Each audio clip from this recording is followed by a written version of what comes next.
Issues with stability and lack of PDFs led to the capsizing of the Caledonian and the loss of 3 fishermen, according to the Transportation Safety Board.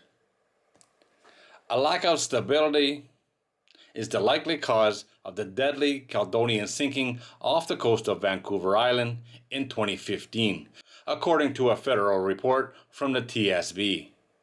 The large fishing vessel had capsized 55 kilometers west of Estevan Point on the afternoon of September the 5th, 2015, with a crew of 4 on board. Engineer Keith Standing, 48, and deckhand Doug White, 41, of Port Alberni, and 55-year-old skipper Wesley Aglin of Duncan all died in the capsizing. Only one unidentified crew member survived, likely according to the report, because he was the only one wearing a personal flotation device. According to the Transportation Safety Board, while PFDs are only mandatory on fishing vessels when the crew feel they are at risk, they make fishing much safer.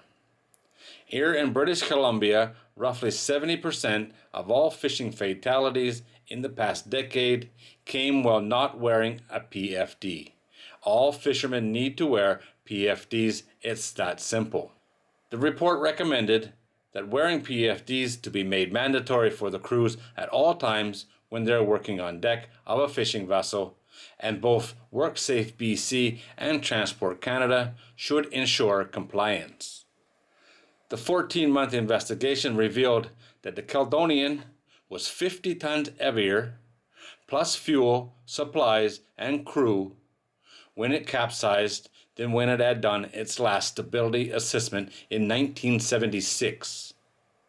The crew had not realized that their vessel had grown heavier over time, or that their operating practices were putting them and their vessel at risk.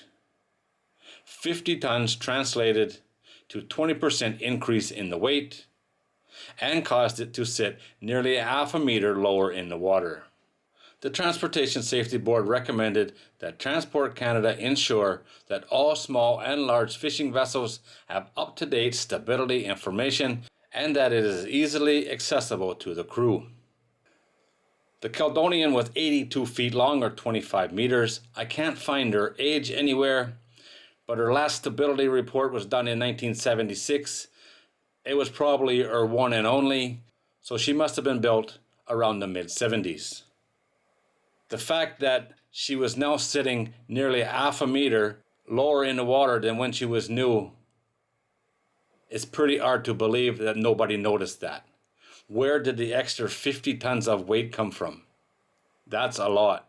Doesn't look like there was anything extra added to the vessel. She looks actually pretty low to the water, but something definitely changed on this boat to add 50 tons. And how could nobody notice? I don't believe that for a second, to be honest. But the ugly word of stability came up again. Unfortunately, this report don't give much information as to what happened, but the boat was lost. They blame it on stability, and only one man survived. Only one man was wearing a life jacket.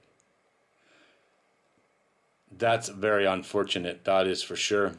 This happened a long time ago, back in 2015, but it really don't make any difference. It happens all the time around the world. Unfortunately, fishermen don't wear life jackets, or a lot of them, and there's not enough people considering stability. It's an ugly word that comes up a lot in these reports, and people need to start taking it seriously. Rest in peace to the 3 men who lost their life in this terrible incident, and condolences to their families.